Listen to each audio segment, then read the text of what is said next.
Hello student, excellent exam में मैं विवेक आपका फिर से स्वागत करता हूं। दोस्तों, आज हम लेकर आ चुके हैं बीएचयू बीएससी जेईई मेंस यूपी2 तथा अन्य यूनिवर्सिटी एंट्रेंस एग्जाम 2021 के लिए।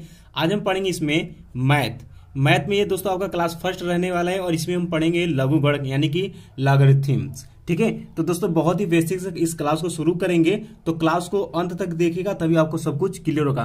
तो पहला क्लास ये दोस्तों बहुत ही बेसिक होने वाला। पहले हम लोग जानेंगे लघुगणक होता क्या है और लघुगणक के कुछ गुण यानी कुछ इसके फार्मूले वो हम डिस्कस करेंगे। उसके बाद फिर धीरे धीरे हम लोग क्वेश्चन की तरफ बढ़ेंगे। ठीक है, तो दोस्तों जितने स्टूडेंट आ चुके फटाफट इस क्लास को आप लोग लाइक कर दीजिए, शेयर करिए ज्यादा से ज्यादा, और कोई भी समस्या होती है तो हमें कमेंट बॉक्स में कमेंट कर सकते हैं। और हाँ, चैनल पहली बार है तो चैनल को सब्सक्राइब जरूर कर लीजिएगा। दोस्तों, हमारे ग्रुप से जुड़ने के लिए आप लोग व्हाट्सएप नंबर से भी जुड़ सकते हैं 9451094356। ये मेरा व्हाट्सएप नंबर है। कोई प्रॉब्लम होती है तो आप हमसे व्हाट्सएप मैसेज कर सकते हैं या फिर हमारे ग्रुप से जुड़ सकते हैं।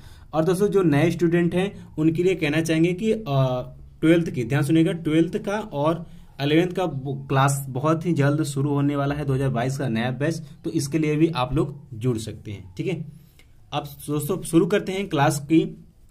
तो सबसे पहले बात आ जाती है कि लघुगणक होता क्या है। ठीक है, लघुगणक होता क्या है तो एक परिभाषा हम यहाँ पर लिखते हैं और इस परिभाषा के हिसाब से हम लोग जानेंगे। ठीक है, तो परिभाषा ये कहता है कि यदि एक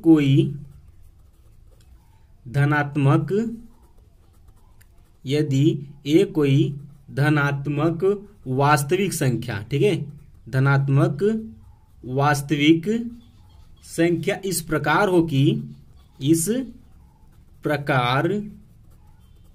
हो कि हम उसको क्या लिखे, ए के पावर में m इक्वल टू x, तब हम कहेंगे तब m को x का लघुगणक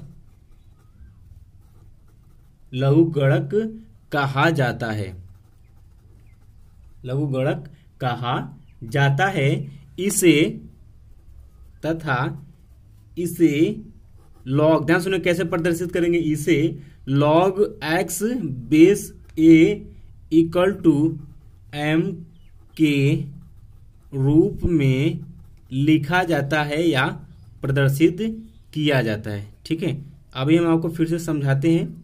यह कहता है परिभाषा कि यदि ए कोई हमारा धनात्मक संख्या का मतलब कि जैसे 1 2 3 4 5 कुछ इस तरीके से। ठीक है, तो यदि ए कोई धनात्मक वास्तविक संख्या इस प्रकार हो कि अगर उसको हम लिखें, अगर आपको कहीं दिखे ए के पावर में m, ये ए हमारा क्या है, कोई धनात्मक संख्या है, ए के power m equal to x हो, तब हम m, ये जो m है, m को हम x का इसका लघुगणक कहेंगे। ठीक है, m को x का, ध्यान सुनिए, m, इस m को हम x का क्या कहेंगे, लघुगणक कहेंगे। अब प्रदर्शित कैसे करेंगे, इसे देखिए, इसे log लगाकर, देखिए log जहां बराबर के आगे जो ये x यहाँ पर log x, देखिए बेस में a है तो बेस में ही a रहेगा और ये m जो है ये बराबर की इस तरफ आ जाएगा। यानी कि हम कह सकते हैं कि log लगाएंगे, x यहाँ पर आ जाएगा m की जगह, m चला जाएगा x की जगह। ठीक है, इसको हम इस फॉर्म में प्रदर्शित करते हैं। ठीक है, इतना बात समझ गए। अब एग्जाम्पल एक ले लेते हैं। जैसे कि मान लेते हैं कि यहाँ पर हमें संख्या दिया हुआ है कि 10 का स्क्वायर बराबर कितना होता है भाई, 100, यही होता है। तो इसको log के टर्म में लिखेंगे तो कैसे लिखेंगे, इसको इस तरीके से लिखेंगे भाई, log, ध्यान सुनिएगा, log, देखिए हमने क्या क्या, ये आपका क्या हो गया भाई, ये आपका m हो गया, ये आपका क्या हो गया, x हो गया। तो मैंने क्या बताया, log लगाएंगे और m के जगह x को लिखेंगे। और देखिए यहाँ पर 10 जो है बेस में, तो 10 यहाँ बेस में डायरेक्ट ऐसे रख जाएगा, यहाँ हो जाएगा आपका 100 और बराबर ये हो जाएगा 2। ठीक है, इसका आंसर कितना आ गया, 2। इस तरीके से करते हैं। अब कुछ नोट पॉइंट है, उसको भी आप लोग नोट कर लीजिएगा। ठीक है, नोट पॉइंट है कि प्राकृतिक लघुगणक का आधार सदैव ई होता है। ठीक है, अगर जैसे कि मान लेते हैं कोई log x इस तरीके से दिया हुआ है, तो आप मान लीजिएगा कि इसका जो बेस है वो हमेशा क्या होता है, ई होता है। ठीक है, अगर कहीं पर भी इसका बेस ना दिया हो तो हमेशा क्या होता है, ई होता है। याद रखिएगा कि प्राकृतिक लघुगणक का आधार सदैव हमारा क्या होता है, ई होता है। अर्थात कहीं पर भी हमें दिख जाएगा कि लॉग सिर्फ एक्स है तो हम समझ जाएंगे वो क्या लिखा गया है, लॉग एक्स बेस में ई, ये है। इस चीज को आप याद रखिएगा, ठीक है। और दोस्तों ध्यान सुनिए, दूसरा पॉइंट है कि दूसरा पॉइंट है ये लॉग ई बेस 10। ध्यान सुनिए, लॉग ई बेस 10 को हम नेपियर स्थिरांक कहते हैं। इसे हम क्या कहते हैं, नेपियर स्थिरांक कहेंगे। बात क्लियर है। और इसका जो वैल्यू होता है लॉग ई बेस 10, इसका जो मान होता है याद रखिएगा आप लोग 0.4342 ये होता है, 4342, ठीक है। इसे भी आप याद रखिएगा, आपसे क्वेश्चन पूछ सकता है। इतना पॉइंट आपको याद हो गया। और एक दो बात और नोट करिएगा, ठीक है, इसको अलग नोट करिएगा, अच्छा पॉइंट है ये। कहा जाता है कि लघु गुणक का आधार कभी शून्य नहीं होता है, ठीक है। लघु गुणक का आधार कभी शून्य नहीं होता है। याद रखिए, ये सब क्वेश्चन आपसे बीएचयू बीएससी एंट्रेंस एग्जाम में या छोटे छोटे एग्जाम में ये आपसे आसानी से पूछ लिए जाते हैं और गलती हो जाते हैं। अगर आपको नहीं पता रहेगा तो गलत करके आएंगे, ठीक है। तो आपको याद रखना है कि लघु गुणक का आधार कभी शून्य नहीं हो सकता, यानी कि जो इसका बेस है ये कभी भी आपको शून्य नहीं मिलेगा, यानी होता ही नहीं है, ठीक है। और क्या नहीं होता है, ऋणात्मक भी नहीं होता है। और क्या, ऋणात्मक नहीं होता है, ठीक है, ऋणात्मक संख्या नहीं होती है। और ठीक है, और क्या क्या भाई, और एक नहीं हो सकते, ठीक है, ये भी याद रखिए। यानी कि लघु गुणक का जो आधार है वो कभी 0 नहीं होगा और ना ही ऋणात्मक संख्या यहां पर होगी और ना ही हम यहां पर 1 होगा। ये 3 कंडीशन आप याद रखिएगा, इंपॉर्टेंट है, ठीक है। कि लघु गुणक का जो आधार होता है, ये बेस होता है, ये कभी भी ना ही शून्य होगा, ना ही ऋणात्मक होगा, ना ही यहां पर 1 होगा, ठीक। अब अगला पॉइंट याद रखिएगा इसी में कि ऋणात्मक पूर्णांकों के लघु गुणक ज्ञात नहीं किए जा सकते हैं। अगर कोई ऋणात्मक पूर्णांक, लघु गुणक में अगर कोई ऋणात्मक पूर्णांक है तो उसका लघु गुणक नहीं ज्ञात किया जाता है। ये सिर्फ आप जानिएगा, ठीक है, उसका वैल्यू नहीं ज्ञात करते हैं। ये रहा दोस्तों आपका बेसिक कि लघु गुणक क्या होता है, इसे कैसे प्रदर्शित करते हैं, और इसको कुछ नोट पॉइंट भी हमने आपके साथ डिस्कस किए हैं। अब बात करते हैं दोस्तों लघु गुणक के गुण। अब दोस्तों शुरू करते हैं। लघु गुणक के गुण याद रखिएगा और ये आपको अच्छे से तैयार होना चाहिए, यानी कि कह सकते हैं कि 8 से 10 फार्मूले होंगे और इस फार्मूले को आज ही आप लोगों को अच्छे से तैयार कर लेना, क्योंकि कल हम इस पर क्वेश्चन लगाएंगे तो ये सभी स्टूडेंट को आना चाहिए, ठीक है। बात करते हैं तो कुछ पॉइंट लिखते हैं कि यदि, ध्यान सुनेगा, यदि m तथा n कोई धन पूर्णांक इस प्रकार है कि ए बी सी का वैल्यू क्या है, 0 से बड़ी है, तथा a b c not equal to 1 है। ये कंडीशन याद रखिएगा। ये लघु गुणक का रूल कब फॉलो होगा, यदि हमारे यम और यन कोई धन पूर्णांक संख्या इस प्रकार है कि ए बी सी का जो वैल्यू हो वो 0 से बड़ा हो और ए बी सी का वैल्यू नॉट इक्वल टू 1 हो, तब ये सूत्र कुछ निकल कर आते हैं, याद रखिएगा। पहले शुरू करते, पहला कहता है कि यदि ए के पावर में y बराबर अगर n, तो हम इसे y बराबर क्या लिखेंगे, y बराबर इसे हम लिखेंगे log n बेस में a। याद रखिए, अगर आपको क्वेश्चन में कहीं पर आपको दिख जाए कि यदि ये कहता है a के पावर में y बराबर की n, ये आपके लाग के परिभाषा पर ही है। देखिए a के power y equal to n है, तो यहाँ y बराबर क्या लिखेंगे, देखिए y बराबर क्या लिखा जाता है, log, log n, ये जो है ये बेस a में चला जाता है, ठीक है। ये पहला नियम है। इसके बाद दूसरा सुनिए, दूसरा इसका गुण सुनिए, प्रॉपर्टी। दूसरा ये कहता है कि log a बेस a, यानी कि अगर यहाँ पर संख्या जो भी है और उसके बेस में संख्या जो भी है, अगर दोनों संख्या ये दोनों संख्या अगर बराबर होती है तो उसका वैल्यू हमेशा क्या होता है, 1 होता है। कैसे, फॉर एग्जाम्पल की बात कर लेते हैं, एग्जाम्पल यहाँ पर ताकि आपको समझे। जैसे कि मान लेते हैं कि लॉग यहाँ पर 6 और बेस में 6 है, तो हमेशा इसका वैल्यू क्या लिखेंगे, आंख मूंद कर 1 लिखेंगे। याद हो गया, बिल्कुल राइट। अगले वाले पे चलते हैं। तीसरा प्रॉपर्टीज यह कहता है कि log 1 बेस ए, ठीक है, log 1 बेस ए, इसका वैल्यू सदैव क्या होगा भाई, 0 होगा। इसका वैल्यू क्या होता है, सदैव 0 होगा, ठीक है। एग्जाम्पल देख लेते हैं यहाँ पर, याद रखिएगा इस फार्मूले को आप याद रखिएगा। अगर कहीं पर भी log 1 बेस कुछ भी हो, उसका वैल्यू हमेशा क्या होता है, 0 होता है। जैसे में एग्जाम्पल के तौर पर ले लेते हैं यहाँ पर log 1 बेस में 10, तो इसको क्या लिखेंगे, 0 आंख मूंद कर लिखिए। कहीं भी कैलकुलेशन में आ जाएगा तो आपको आंख मूंद कर यहाँ पर लिख देना है, ठीक है, ओके। इसके बाद दोस्तों बात कर लेते हैं चौथा नियम पर, ठीक है। चौथा नियम की बात करते हैं तो यहाँ पर लिख सकते हैं इसे log m into n, base में क्या भाई हमारा a है, तो इसका फॉर्मूला नियम ये कहता है कि log m base a plus log n base a, ये सूत्र होता है। और ये जो फार्मूला है भाई, ये बहुत ही प्रचलित फार्मूला है, ये आपको बीच बीच में यूज मिलेगा, ठीक है। अब इस पर हम एक एग्जाम्पल आपको बता देते हैं ताकि आपको समझ में आ जाए। यहाँ पर ए का मान हम समझ रहे हैं, कुछ भी रख सकते हैं, ई भी हो सकता है, और 1 को छोड़कर 2, 3, 4 ये हम कर सकते हैं, 0 से बड़ी रखनी, ठीक है। बात कर लेते हैं, जैसे कि मान लेते हैं कि log ई है, ठीक है, और यहाँ पर हम बात कर लेते हैं x इंटू वाई है, ठीक है। इसको क्या लिखेंगे, log x plus log y, यानी कि अगर log, ध्यान सुनिए, log ये देखिए log x इंटू वाई है, तो देखिए ये क्या होगा, log में log x बेस ई है तो ई रहेगा, ये आप जानिएगा, ठीक है। log x base E plus log y base E, ऐसे कभी मत करिएगा। एक बात और ध्यान सुनिएगा, इसको कैसे सरल करेंगे, log x base E into log y base E, इसको कैसे सरल करेंगे बताइए फटाफट।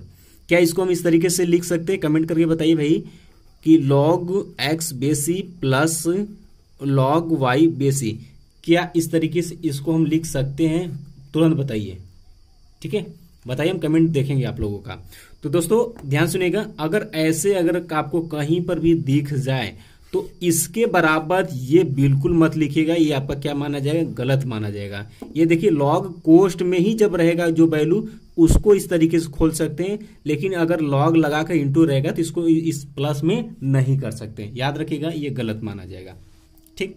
आगे चलते हैं 5वें नंबर पर, ये भी आपका इंपॉर्टेंट फार्मूला ये भी है, याद रखिएगा। कहता है कि log m अपान n बेस में हमारा क्या a, इसको हम लिखेंगे log m base a minus log n base a, ये फार्मूला याद रखिएगा।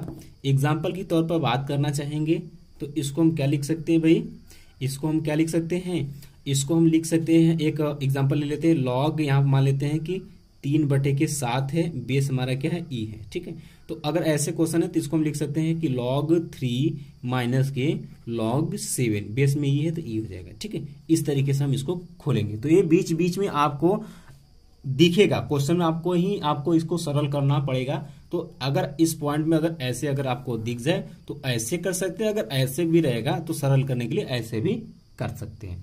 तो जितना फार्मूले बताते चले उसको आपको अच्छे से तैयार करना है, क्योंकि ये क्वेश्चन तैयार करेंगे तो आप क्वेश्चन आसानी से लघु गणक का लगा सकते हैं और पूरी तरीके से आपका सिलेबस भी कंप्लीट हो जाएगा, ठीक है। और दोस्तों आप लोग इस क्लास को फटाफट शेयर कर दीजिए, क्योंकि बहुत जल्द ही इस क्लास को हम लाइव शुरू करेंगे, ताकि जो भी आप लोगों को कमेंट रहे साथ में हम कमेंट भी देखते रहे और क्वेश्चन को भी हम साथ में बताते चले, ठीक है। तो यही कोशिश रहेगी कि जो भी क्लासेस हो वो ज़्यादा से ज़्यादा लाइव चले, ताकि आप लोग डायरेक्ट रूबरू हो सके।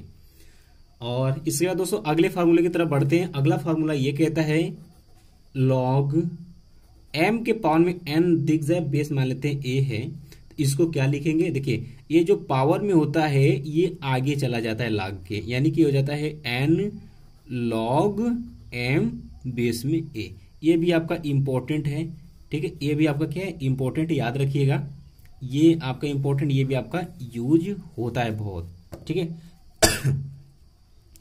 इस पर एग्जांपल देख लेते हैं। जैसे मान लेते हैं कि log 2 के पावर में 3 बेस में हमारा क्या e है, तो इसको सरल करेंगे तो 3 log 2 बेस e, इस तरीके से हम लिखेंगे, ठीक है। तो ये हमारा छठा था, ये 7वां फॉर्मूला हो गया। 7वां को याद रखिएगा, log, देखिए ध्यान सुनिएगा, log n के पावर में p और बेस में भी क्या है भाई आपका n है, तो इसको कैसे लिखेंगे, पहले तो इसको भूल जाइए, पहले इसको देखें तो p को हम आगे लिख सकते हैं, तो इसको क्या लिख सकते हैं, n log, सॉरी यहाँ p है तो क्या है, p हो जाएगा, ठीक है, p log n और बेस में क्या आ गया n। और मैंने बताया था अगर ये दोनों संख्या आपस में बराबर हो जाती थी, इसका वैल्यू क्या हो जाता है, 1 हो जाता है, इसका वैल्यू क्या हो जाता है, 1। तो ये क्या हो जाएगा, p इंटू 1, इसका वैल्यू क्या हो जाएगा, 1 हो जाएगा, तो 1 यानी कि p, यानी कि दोस्तों यहां से हम कह सकते हैं कि देखिए log n के पावर में p बेस में n, तो इसको हम लिख सकते हैं p log n बेस में n, और ये हो जाएगा आपका 1, तो इसको डायरेक्ट हम लिखेंगे p। ये 7वां फॉर्मूला ही याद रखिएगा, ठीक है। अब बहुत स्टूडेंट कह रहे होंगे सर एक एग्जाम्पल भी बता दीजिए, तो एग्जाम्पल ले लीजिए भाई इस पर। तो एग्जाम्पल की बात करते हैं, तो देखिए log, यहाँ देखिए 2 के पावर में 5 और बेस में हमारा क्या आ गया 2, तो अब डायरेक्ट इसका आंसर आप चाहे तो बोल सकते हैं कितना आ जाएगा, 5 ही आएगा। देखिए कैसे, अब देखिए सूत्र के मुताबिक ये आगे चला जाएगा, तो हो जाएगा 5 इंटू log 2 बेस 2, और मैंने बताया था ये दोनों आपस में जब बराबर होते हैं तो इसका वैल्यू क्या हो जाता है, 1 हो जाता है, तो यहाँ से 5 इंटू 1 अर्थात इसका वैल्यू हो गया 5। तो इस टाइप के क्वेश्चन भी आपसे डायरेक्ट पूछ लिए जाते हैं एग्जाम में, इसलिए आपको आना चाहिए। ये रहा दोस्तों आपका 7वां फॉर्मूला।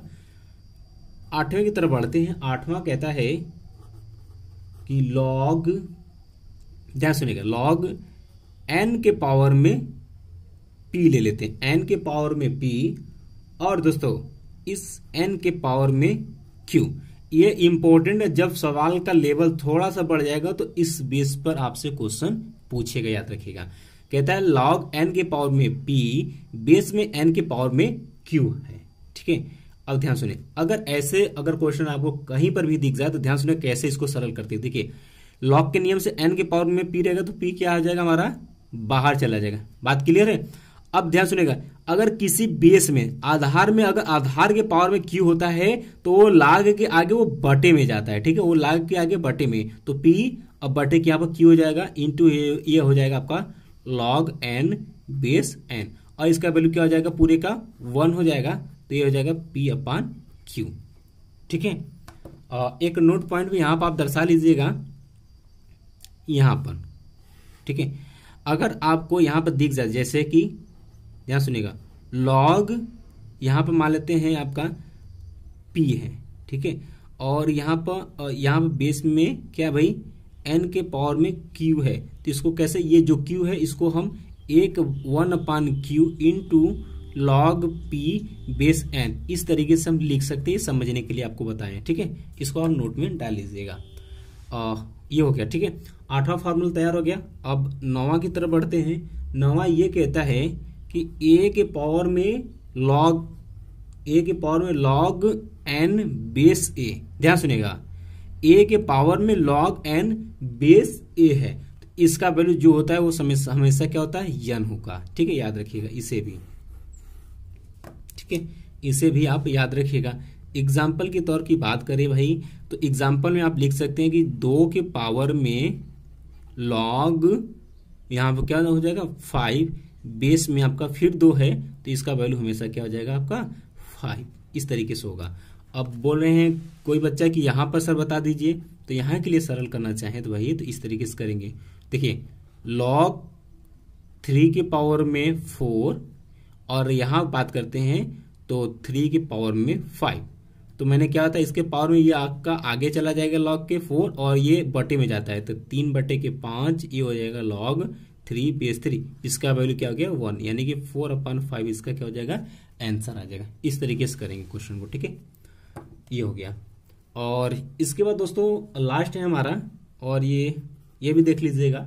ये कहता है कि a के पावर में log x बेस e है, इसको हम कहे बराबर ये होगा x पावर में log a बेस e के। कब होगा? जब कंडीशन ये रखा है कि a greater than 0, e greater than 0, और कहता है a नॉट इक्वल टू 0 और x ग्रेटर देन 0। यानी ये कंडीशन दे रखा है, सिंपल सी बात है। ये नियम कब लगेगी? जब a का वैल्यू 0 से बड़ा हो, e का वैल्यू इसका वैल्यू हमेशा 0 से बड़ा हो, और a जो हो वो हमेशा नॉट इक्वल टू 0 हो, x ग्रेटर देन 0, यानी x का जो मान हो वो भी 0 से बड़ी हो, तो इसके बराबर हम इतना लिख सकते हैं। यानी कि a log x base e है, तो इसको यहाँ पर देखिए x के पावर में log a बेस e कर सकते हैं, कोई फर्क नहीं पड़ेगा। ठीक है, तो दोस्तों आई होप कि आपको अच्छे से ये सब क्वेश्चन समझ में आ चुके हैं। बाकी हम लोग नेक्स्ट क्लास में सिर्फ क्वेश्चन करना शुरू करेंगे, और कोशिश करेंगे कि जो अगला क्लास लाइव मैथ का हो वो आपको पहले बता दिया जाएगा व्हाट्सएप पर, और उसके बाद इस क्लास को लाइव लिया जाएगा, ताकि क्वेश्चन करने में और आप लोगों के आंसर रिप्लाई करने में अच्छा लगेगा। तो कोशिश यही रहेगी। तो पहले एक बार हम लोग ट्राई करेंगे, क्या इंटरनेट की स्पीड अगर अच्छी होती है तो मॉर्निंग में क्लास हम लोग लाइव भी शुरू करेंगे। ठीक है, चलते चलते एक क्वेश्चन हम लोग सॉल्व भी कर लेते हैं एग्जाम्पल के तौर पर अगर करना चाहें। ये कहता है, देखिए ध्यान सुनिए, कहता है कि log 6, ध्यान सुनिए, log 6 कोष्ट में क्या है 216, और रूट में क्या है भाई 6 है, का मान आपसे पूछा है, इसको हम आपको दे देते हैं भाई होमवर्क में। ठीक है, आंसर आप लोग नोट कर लीजिएगा, 3/2, 5/2, 7/2 और 9/2। ये हम कल इसी क्वेश्चन से शुरुआत करेंगे। बाकी आप आंसर में जरूर बताइएगा कि इस क्वेश्चन का कौन सा आंसर सही है। ठीक है, तो दोस्तों आई होप कि आपको अच्छे से क्लास समझ में आ गया है, और आज आपको जो हमने 10 ये फार्मूले बताए हैं लघु गणक के, इसको आपको अच्छे से तैयार हो जाना चाहिए। बाकी हम नेक्स्ट क्लास से क्वेश्चन करना शुरू करेंगे। तो फटाफट अभी तक जो स्टूडेंट ने क्लास को लाइक नहीं किया, लाइक करिए, ज़्यादा से ज़्यादा दोस्तों में शेयर करिए। कोई भी समस्या होती है तो कमेंट बॉक्स में कमेंट करिए या व्हाट्सएप मैसेज कर सकते हैं। और दोस्तों चैनल पर पहली बार है, चैनल को जरूर सब्सक्राइब करें, ताकि जितने भी क्लासेस चल रहे हैं उसे आप अच्छे से टाइम टू टाइम रिवीजन कर सकते हैं। मिलते हैं दोस्तों नेक्स्ट वीडियो में, तब तक के लिए जय हिंद, जय भारत।